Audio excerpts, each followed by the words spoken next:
let's refresh our memory. This is a function. If you give me this function, before you ask me anything, I'm telling you what I see here.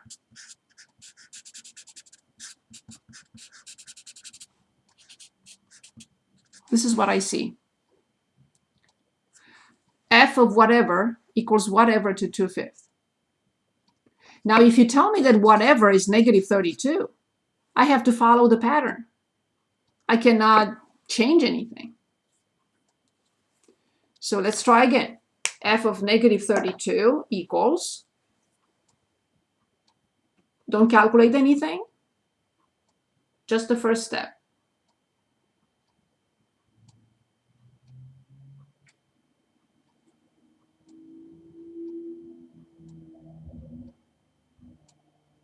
What should I write? Right here.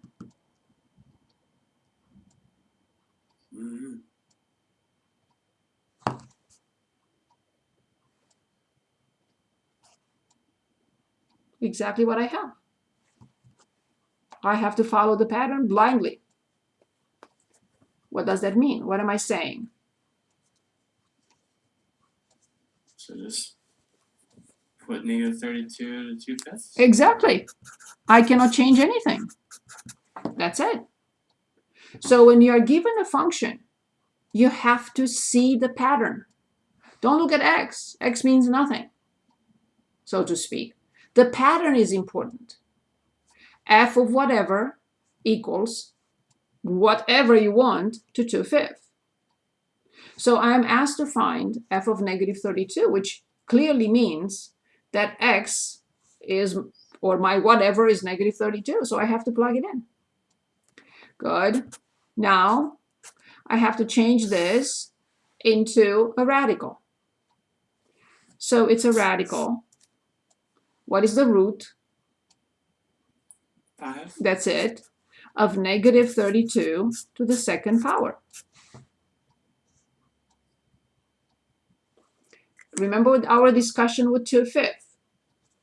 2/5 is the same with 2 times 1/5, or 1/5 times 2. 1/5 times 2 is easier.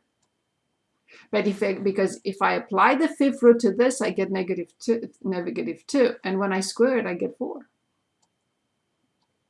This is more difficult because now I have to square and then take the fifth root.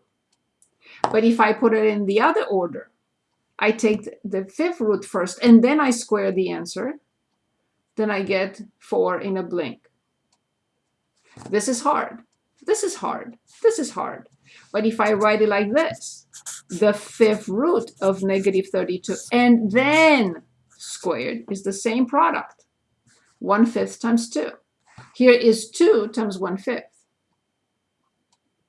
But now I know that this is negative 2. And negative 2 squared will be 4.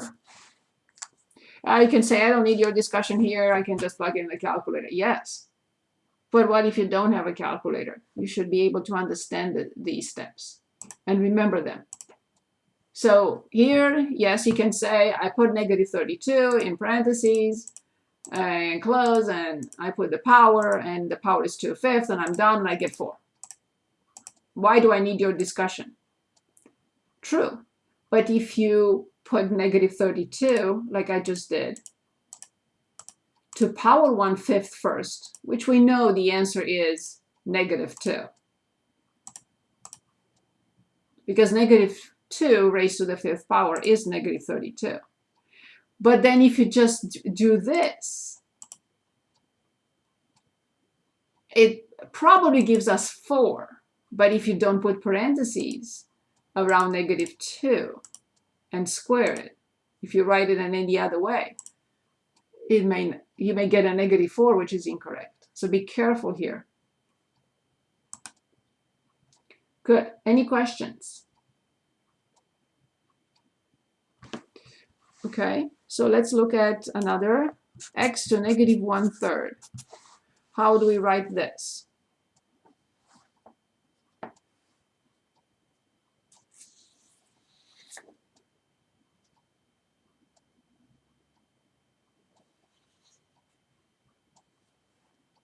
1 over x over 1/3. Yes, x to power 1/3. And which radical is power 1/3? Third. Yes, the cube root of x. Very good. Okay, one more. 1 over x to negative 6 over 7. I want to bring it up because I can. And then would be x to which power?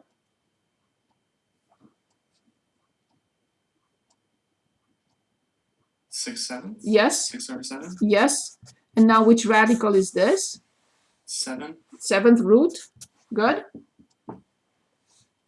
The denominator is the index of x to the, 6. that's it.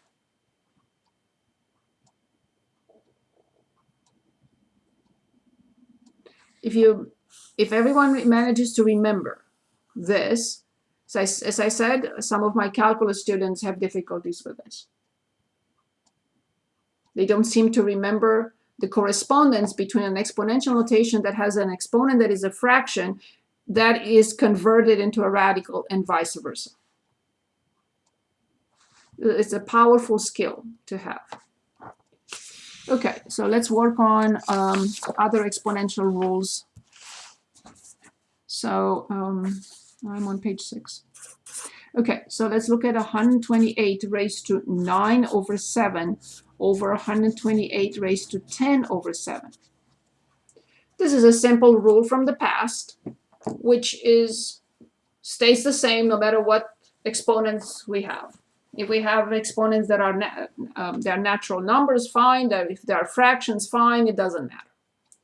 The rule stays the same. So we copy the base. And what happens with the exponents?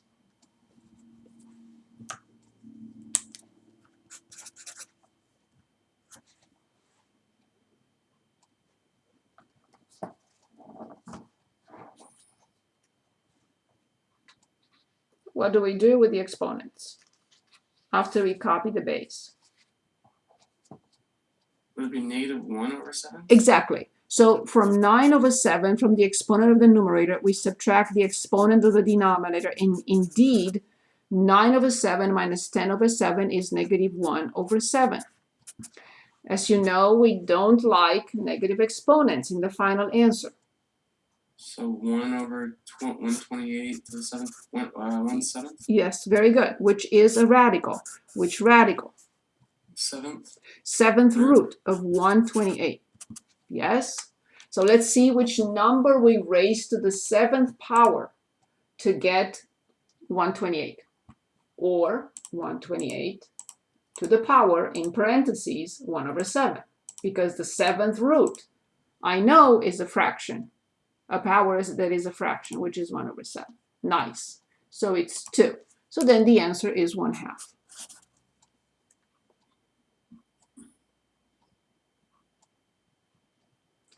When you get to problems in Pearson where you will see a sentence that reads, all variables are non-negative numbers. This really means no need of absolute value symbol in the answer. This is what it means.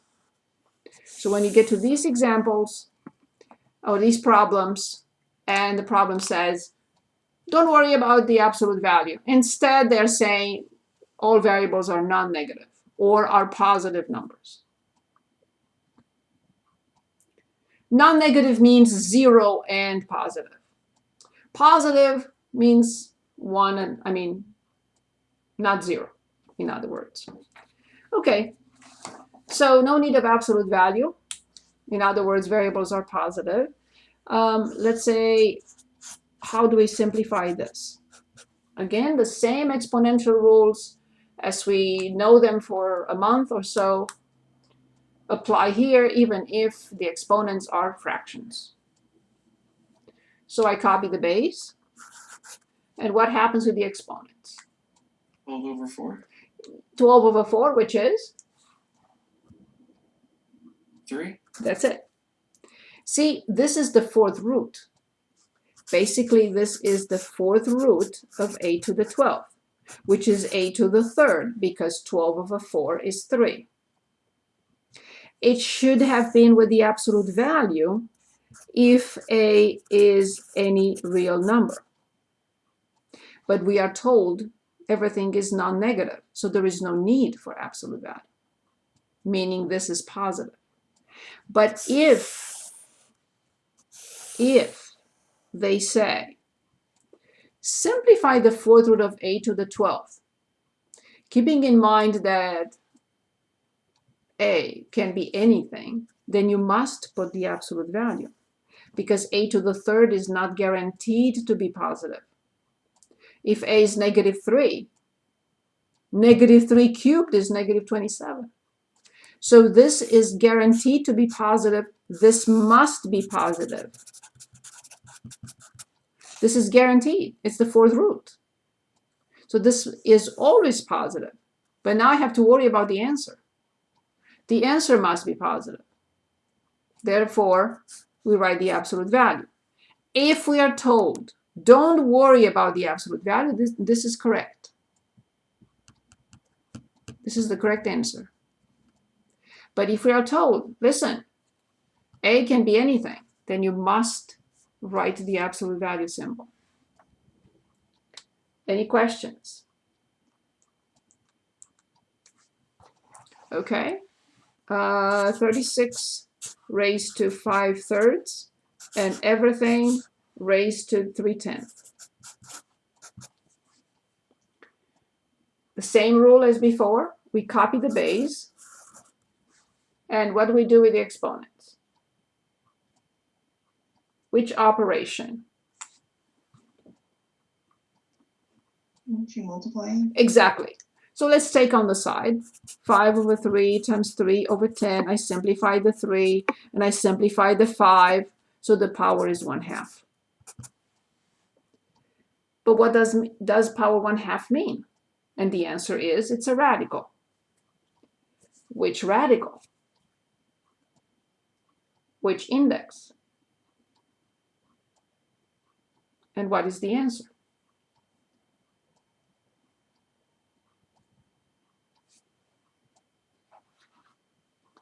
Which radical is power 1/2?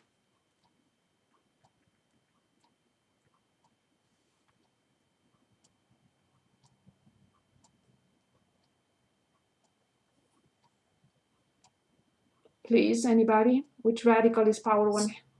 Second root. Yes, 36. it's the square root of 36. Very good. And we have the answer. The square root of 36 is 6. Very good. Excellent. Here's another rule. Nothing changes. A to 5/3 times b to 7/6, everything to 3/5.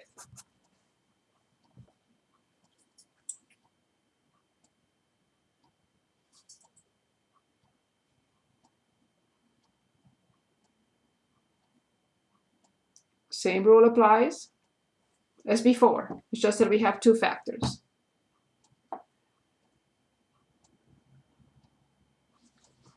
A raised to 5 over 3 times 3 over 5. But how much is that? 15 over 15? You don't remember? Always simplify before you multiply. 5 with 5, 3 with 3. Gotcha. 1 over 1. 1. Very good. Copy B. Simplify if you can. It's not always possible. So 7 over 6 times 3 over 5. Take it aside. 7 over 6 times 3 over 5. Simplify by 3. Much easier. 7 over 10. Which radical is that? Because I want to rewrite it as a radical. 10th root. 10 and say it again. 10th root. B to the 7. Yes, the 10th root of b to the 7th. A stays outside because a has power 1. Now I want to clarify something very important, and we'll move on to the next problem. If I have, let's say, the cube root of a to the third, this is a, because it's 3/3. If I have the cube root of a squared, this cannot be changed. This is it. But if I have the cube root of a to the fourth, this must be simplified.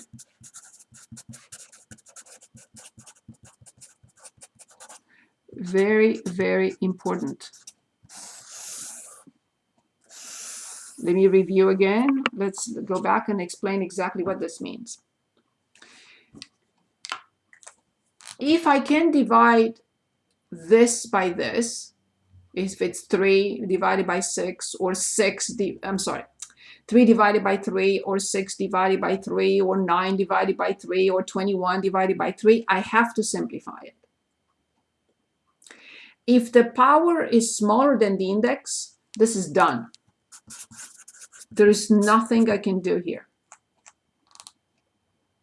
So this has to be simplified if 3 is a divisor of this number. Whatever this number is, if I can divide it by 3, I have to simplify. If this number is smaller, not equal to, smaller than the index, it's done, I can touch it.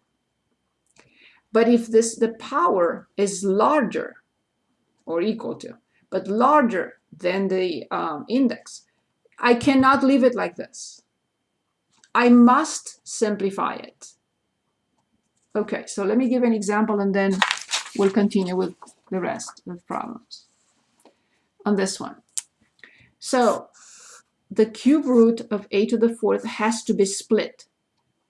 4 divided by 3 is not an integer. I'll go back 1, 3. And then times a. I cannot, it has to be the same. A to the fourth has to be the same with this. And it is. Now I will use the product rule, which means the cube root of a to the third times the cube root of a. And this I can simplify.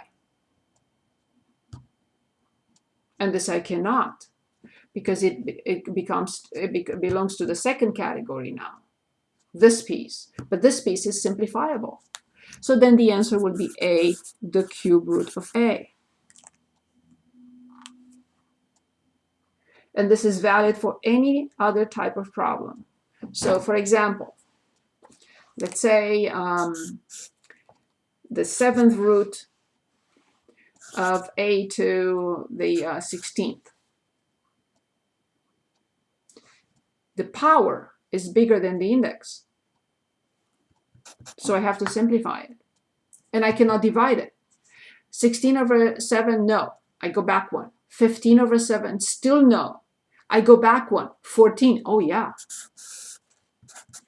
A to the 14th times a to which power? So that I still get 16. Otherwise, I can't continue. What power should I have here to still get a to the 16th?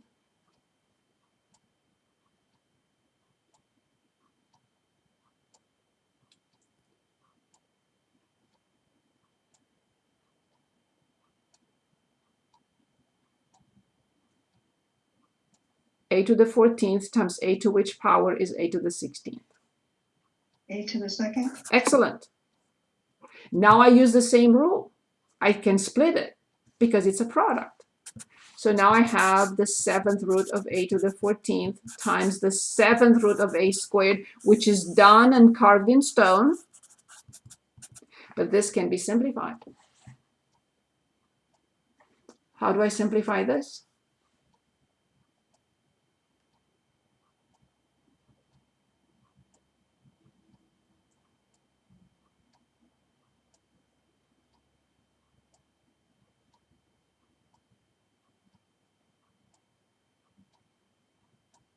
Anyone would like to try?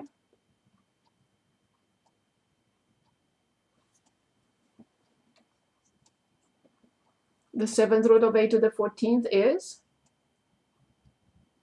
A 2 over 7? You mean 14 over 7? Yeah. Yes. which is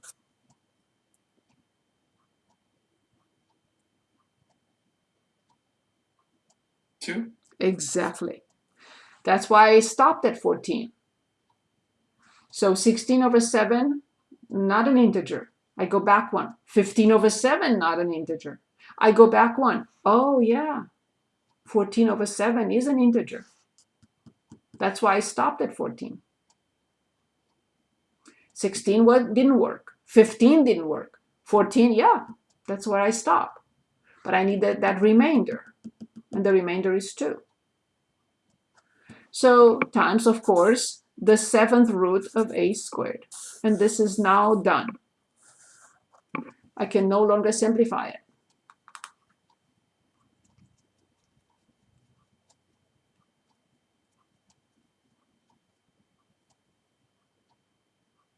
So again, 3 different categories.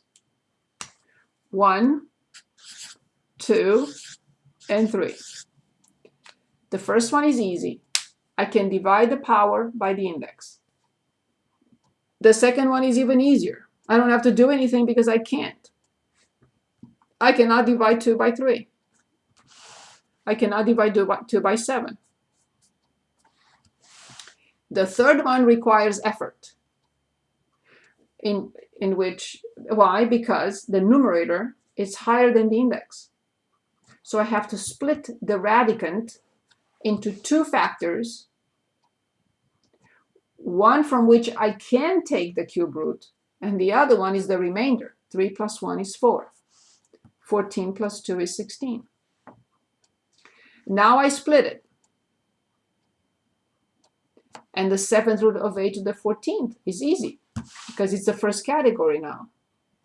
This over this, 14 over 7, power 2.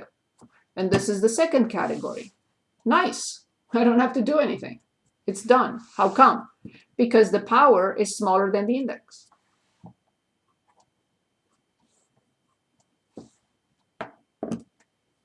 Any questions on this?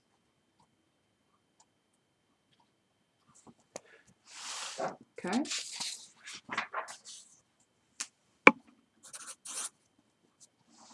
Let's look at other examples now, like 49a squared b to negative 3/2. Everything to 1/2. Same rule from the past. Each and every factor individually, all of them have to be raised to 1/2. So let's raise all of them to 1/2. Which radical is 1/2?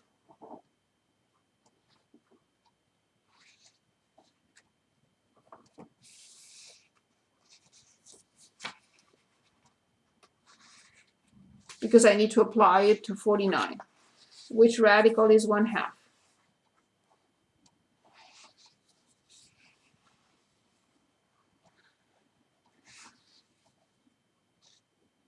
Please, anyone, which radical is 1/2?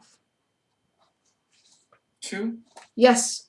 You mean the square root? Yes. Yeah. The square root of 49 is? 7. That's it. Then I copy the base. What do I do with 2 and 1/2?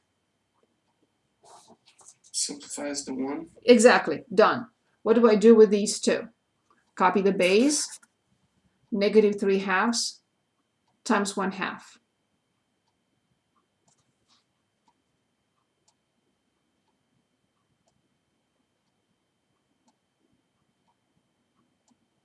It's negative. Yeah. It's negative 3 over 4. Negative 3 over 4. So now we have 7a. This goes to the denominator.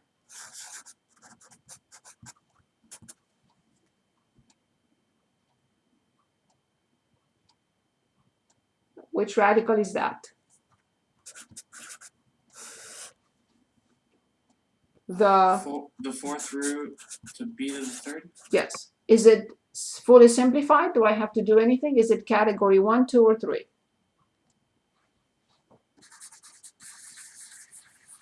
I believe it's simplified. It's completely simplified. There is nothing we can do because the power is smaller than the index. Good? The 8th root of 256 x to the 16th. We want to simplify this. It's a product. I can split it. I'm allowed to. 256 times the 8th root of x to the 16th. The 8th root of 256, I put in the calculator. 2. Very good. Thank you very much. So it is 2. And this I can simplify. It's category 1. Copy the base.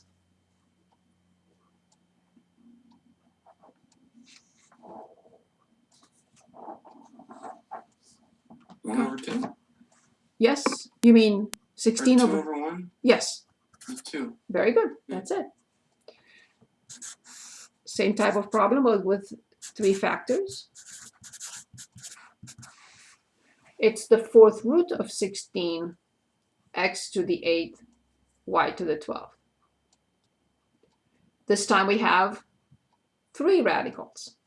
The 4th root of 16, the 4th root of x to the 8th, and the 4th root of y to the 12th.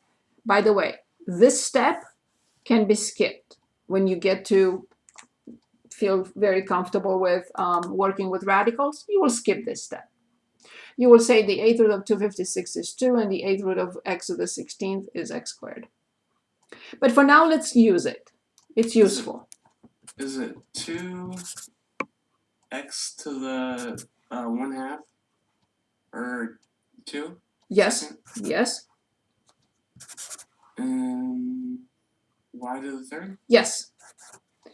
Now, if we are told that x and y are anything, then the correct answer will be 2x squared, the absolute value of y cubed.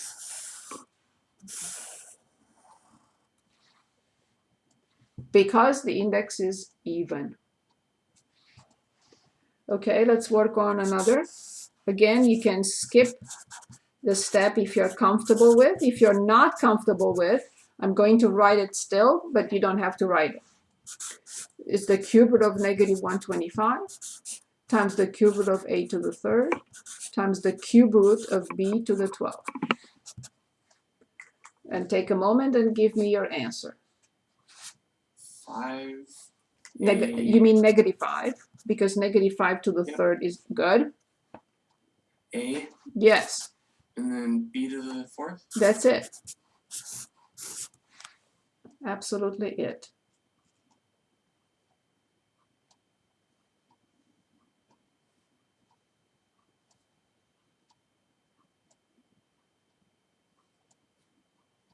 Any questions? Any questions? After you explain it, it seems a little. At first, it was really complicated, but you're making it way back easier. Good. Well, if you pay attention, it will always be easy, and I know you do. And if you don't understand something and you don't speak up, then I don't know how to help you.